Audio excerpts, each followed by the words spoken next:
नमस्कार, आप देख रहे हैं फरीदाबाद न्यूज़। मैं धर्मेंद्र प्रताप सिंह। हमारे साथ बैठे हैं आम आदमी पार्टी के सदस्य कार्यकर्ता कमल सिंह तंवर, जो वकील भी हैं, आरटीआई एक्टिविस्ट भी हैं, समाज सेवी भी हैं। इनसे बातचीत करते हैं। वर्तमान में फरीदाबाद में जो भ्रष्टाचार का मुद्दा है, घोटाले का मुद्दा है, एक आरोपी ठेकेदार है सतबीर, वो गिरफ्तार किया गया है और ऐसा कहा जा रहा है कि 200 करोड़ रुपए का घोटाला हुआ है और उसने अफसरों के साथ मिलकर पैसे गबन कर लिए हैं। अभी जो मुद्दा चल रहा है, जो फरीदाबाद में हुआ है, और वो पैसा फरीदाबाद के डेवलपमेंट में लगना चाहिए था, जो नहीं लगा, इस पर क्या कहना चाहते हैं, क्या राय है? नमस्कार, जय श्री राम। ये जो हम लोग तो पहले से ही इस मुद्दे को उठाते रहे, हमने भी शिकायत की थी सतबीर के खिलाफ। हमारे साथी हैं, सहयोगी आरटीआई एक्टिविस्ट हैं, कुछ एनजीओज हैं, परंतु कहीं कोई सुनवाई नहीं हो पा रही थी। आप जैसे पीछे सुना था 4-5 पार्षदों ने भी लिखित में शिकायत दी थी इसके खिलाफ, उनके वार्डों में भी ये घपले हुए थे। तो निश्चित तौर पे जो जनता के विकास का पैसा है, उसके लिए चाहे दोषी कोई भी हो, उसके खिलाफ कार्यवाही तो होनी ही चाहिए। तो परंतु मैं चाहे आम आदमी पार्टी का सदस्य हूँ, परंतु मेरे मन ने गवाही दी कि नीरज शर्मा जी ने ये जो पुरजोर तरीके से, एक अनोखे तरीके से हरियाणा विधानसभा में जब इस मुद्दे को उठाया, तो मुझे तो लगा कि उसी दबाव में ये सरकार झुकी है। अन्यथा तो ये सरकार तो फाइलें जलाई दी थी और इसे ख़त्म करना चाह रही थी इस मुद्दे को, कि नीरज शर्मा जी का सहयोग रहा है। मैं बेशक से विरोधी पार्टी में हूँ, पर इस मुद्दे पे मैंने नीरज शर्मा जी को फ़ोन करके भी बधाई दी और उनसे मैंने कहा भी है कि नीरज शर्मा जी, इसकी जड़ तक हमें पहुंचना है इस मुद्दे की।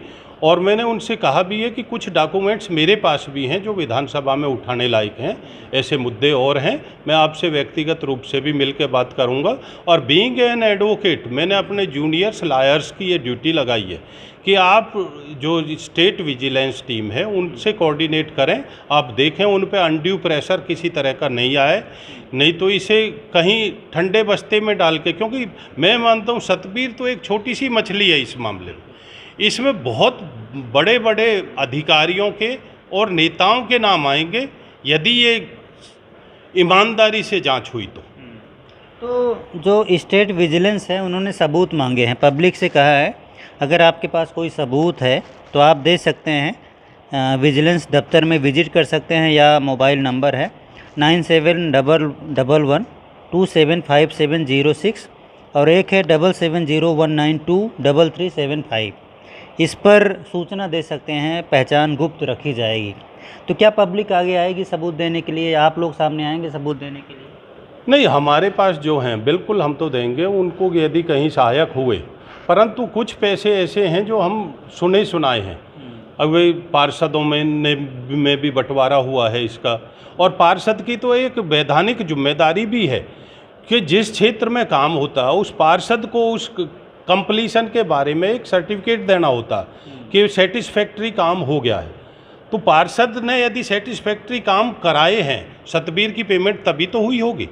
तो जो पार्षदों के बारे में हमने सुना है कि उन्होंने भी पैसे खाए इस जांच को दबाने के लिए, बंदर बांट हुई है, तो उसमें कहीं ना कहीं आशंका है। तो वो भी हम विजिलेंस टीम को बताएंगे कि आप इस पे दबिश डाल के ये पूछें और पहुँचें उन तक। जो भ्रष्टाचारी कोई भी हो, चाहे वो अधिकारी हो, पार्षद हो, नेता हो, तो हम तो कहते हैं वो गिरफ्त में आना चाहिए भ्रष्टाचारी। आपके जो जिला अध्यक्ष हैं धर्मवीर भड़ाना जी, उन्होंने इस मामले में सीबीआई जांच की मांग की है, तो आप भी उनकी मांग पर सहमत हैं? देखिए, मैं तो ये मानता हूँ सीबीआई जांच तो आजकल लोग कहते हैं कि सीबीआई केंद्र सरकार के अधीन काम करती है। तो मैं क्योंकि एडवोकेट हूँ, तो मैं बिल्कुल ये एक स्वतंत्र एजेंसी की, सीबीआई हमारे देश की एक गरिमामयी संस्था है, तो मैं सम्मान करता हूँ और मैं उसकी जांच से भी सहमत हूँ मैं। परंतु बीइंग एन एडवोकेट, मैं ये चाहूँगा कि इसके लिए तो एक रिटायर्ड जज की कमेटी बने और उसकी निगरानी में ये जांच हो उस कमेटी के, तो तब ये दूध का दूध और पानी का पानी होगा। और ये 200 करोड़ नहीं, ये पता नहीं कितने करोड़, 2000 करोड़ पर है, क्योंकि सेंट्रल गवर्नमेंट की स्पेशल ग्रांट के बावजूद, मुख्यमंत्री की विशेष योगदान के बावजूद आज फरीदाबाद का जो ये हाल हो रखा है वो इसी कारण से है कि यहाँ भ्रष्टाचार बहुत ज़्यादा पनपा हुआ है। तो इसलिए मैं तो चाहता हूँ कोई ना कोई ऐसी स्वतंत्र एजेंसी इसकी जांच करे। अब आपको सरकार पर भरोसा है कि नहीं? जो आरोपी ठेकेदार है उसको गिरफ्तार किया गया है, रिमांड में लिया गया है और पब्लिक से सबूत मांगे जा रहे हैं। ऐसा लगता है उनके पास ज़्यादा सबूत नहीं है। अगर सबूत नहीं मिलेगा तो उसके खिलाफ़ कार्रवाई कैसे हो पाएगी, ये बताइए आप। एक जो प्रोसीजर होते हैं, देखिए इन्होंने सरकार पे ही यदि भरोसा होता, सरकार सही होती तो वो 200 करोड़ की फाइल जलाई नहीं जाती हो। और क्योंकि उसी से सरकार की नीयत हमें पता लग रही है कि वो अपने उन पार्षदों को, बड़े अधिकारियों को बचाने के लिए और इन गरीब छोटे छोटे अधिकारियों को बलि का बकरा बनाना चाह रहे हैं। तो इसे लीपापोती करनी चाह रही है। तो आम पब्लिक पे कहाँ, ये सरकार पे सत्ता है। आज चाहे सरकार तो कहते हैं पाताल में से भी सबूत निकालना है। तो 6 दिन का जो रिमांड मिला है, सतबीर तो इस तरह से बता देगा कि पैसा कैसे कैसे बटा है, कहाँ गया है। यदि सरकार इस पे कोई बाधक नहीं बनेगी, कोई दबाव नहीं डालेगी हमारी एजेंसीज पे, तो हमें अब स्टेट विजिलेंस पे भरोसा है। आने दें, इसका क्या आता है तो उसके बाद हम देखेंगे। अब उन्होंने सबूत मांगे हैं, पब्लिक से, आम लोगों से सबूत मांगे हैं। ऐसा लगता है सबूत मिल नहीं रहे हैं।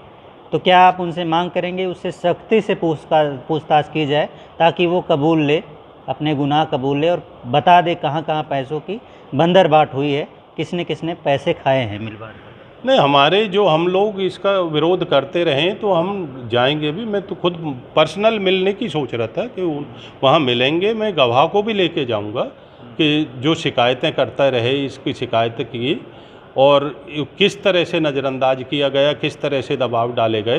तो वो क्योंकि खुल के सामने आने के लिए तो मुश्किल हो जाता है, क्योंकि उस रिश्वत का कोई रिकॉर्डिंग या वो तो है नहीं हमारे पास। परंतु ये दबाव जो शिकायतकर्ता के पास जो दबाव आए, भाईचारे के दबाव आए, कैसे भी दबाव आए, थ्रेटिंग के दबाव आए, तो वो हम ज़रूर बताएंगे। तो हमें ये है कि ये घपला तो ज़रूर हुआ है। तो अब यदि हमारी ये एजेंसी ईमानदारी से चाहेगी तो इससे उगलवा लेंगे। तो क्रेडिट आप कांग्रेस के विधायक नीरज शर्मा को दे रहे हैं, जो गिरफ्तारी हुई है, जो कार्रवाई शुरू हो रही है? नहीं, इसके लिए तो देखिए टोटल क्रेडिट उनका नहीं है। यदि देखा जाए तो नीरज शर्मा जी भी तो यहीं तो थे।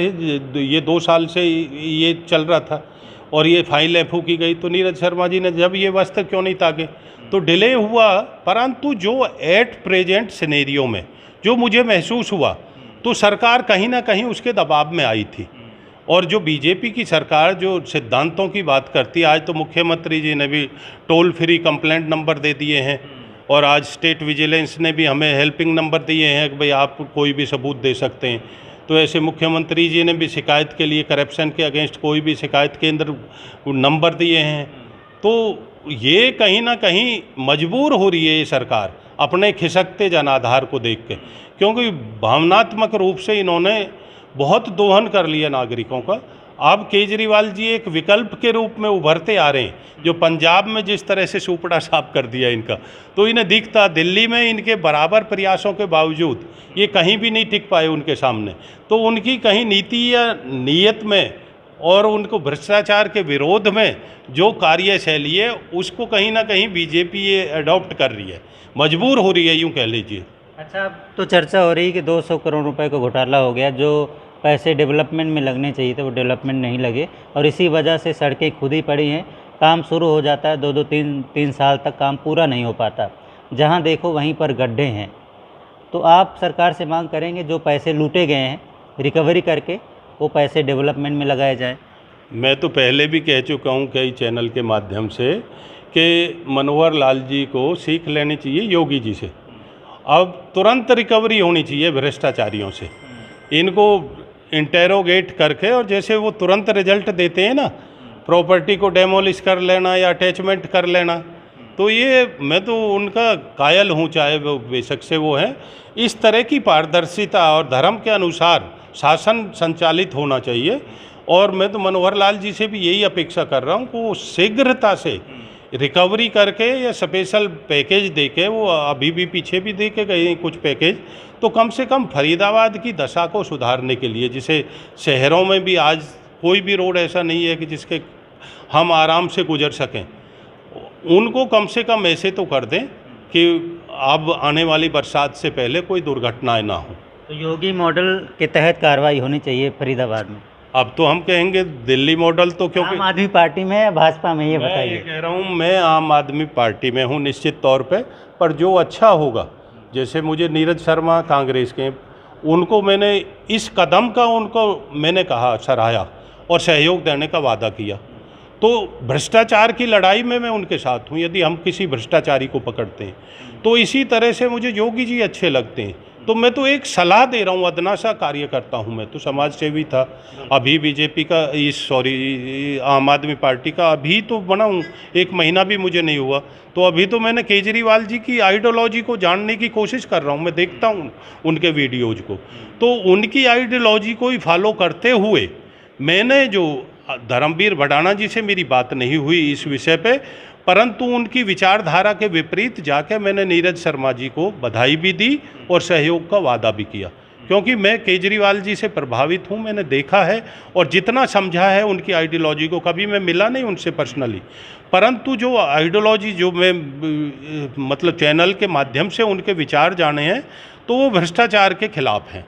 और इसीलिए मैं इस भ्रष्टाचार को ख़त्म करने के लिए, फरीदाबाद बहुत ज़्यादा भ्रष्टाचार से प्रभावित हुआ है, तो मैंने उनको अप्रिशिएट किया है। ये थे वकील कमल सिंह तंवर, जो राजपूत सभा जिला फरीदाबाद के अध्यक्ष भी हैं। अच्छे को अच्छा कहते हैं, बुरे को बुरा कहते हैं, चाहे किसी भी पार्टी का हो, चाहे कांग्रेस का हो, चाहे भाजपा का हो। अच्छा काम कर रहा है तो अच्छा है, बुरा काम कर रहा है तो बुरा है। बुराई की खिलाफत कर रहे हैं और फरीदाबाद में भ्रष्टाचार को ख़त्म करने की मांग कर रहे हैं, भ्रष्टाचारियों के खिलाफ कड़ी कार्रवाई की मांग कर रहे हैं। आपसे करना चाहूँगा यार, मैं रोक रहा हूँ। देखिए, एक आप भी सोचिए, मैं तो एडवोकेट हूँ, उस एंगल से देखता हूँ। हमारे प्रधान धर्मवीर जी प्रोटेस्ट कर रहे हैं, एलिगेट कर रहे हैं नीरज शर्मा जी को। मैं इस बात से इत्तेफाक नहीं रखता, क्या आज पावर सेंटर नीरज शर्मा है क्या? नगर निगम का कंट्रोलर कौन है आपकी नज़रों से? आपसे जानना चाहता हूँ, बताइए आप। निगम कमिश्नर है। निगम कमिश्नर है, भाजपा सरकार है, भाजपा की 3 टायर सरकार है, केंद्र में भी, राज्य में भी और नगर निगम फरीदाबाद में। नगर निगम का मेयर बीजेपी का, सारे मेंबर्स बीजेपी के। तो जो सीनियर डिप्टी मेयर नगर निगम में बैठे हुए हैं, जो हमारे केंद्रीय मंत्री जी के पुत्र हैं, उनकी जिम्मेदारी नहीं बन जाती है? या हमारे जो सुपर राजा बोले जाते हैं, फरीदाबाद के मुख्यमंत्री बोले जाते हैं श्री कृष्ण पाल गुर्जर जी, उनकी नैतिक जिम्मेदारी नहीं बन जाती है कि उनके ज़िले में यदि भ्रष्टाचार हो रहा तो वो तह तक जाएं और उन्हें पकड़वाएं? तो मैं तो ये मानता हूँ, हमें नीरज शर्मा जी का तो सहयोग करना चाहिए कि वो अड़ें और इसे भ्रष्टाचारियों की जड़ तक इसे खोजें। और इनसे ये अपेक्षा करता हूँ कि देवेंद्र चौधरी नगर निगम के, मैं मुख्य मेयर से भी बड़ा मेयर उन्हें मानता हूँ, क्योंकि उन पे आशीर्वाद है, केंद्रीय मंत्री के पुत्र हैं। और वो हमारी बहन जो मेयर हैं, वो तो रबड़ स्टैंप, सब लोग कहते हैं कि वो तो डमी है, रबड़ स्टैंप है, उनके आदेश पे काम करती है। तो वस्तु स्थिति कोई भी हो, परंतु पावर सेंटर यहाँ ये सेक्टर 28 के ही अधिकारियों ने मेरे से भी कहा, आज शहर में एक बल्ब बदलने की, स्ट्रीट लाइट लगवाने की ज़रूरत हो तब 28 सेक्टर जाना पड़ता है, यदि एक ईंट लगानी हो तब 28 सेक्टर जाना पड़ता है। तो इसलिए मैं कहता हूँ, मेरा तो यही अनुरोध है कि जनहित में एक राजा को भ्रष्टाचार के खिलाफ काम करना चाहिए। और कृष्ण पाल जी से मेरा ये विशेष अनुरोध है आपके माध्यम से कि वो इस भ्रष्टाचारी की 200 करोड़ की पूरी टोटल संपत्ति को अटैचमेंट कराएं, रिकवर कराएं और फरीदाबाद का विकास कराएं। ऐसी मेरी उनसे निवेदन है। धन्यवाद। ठीक है, धन्यवाद।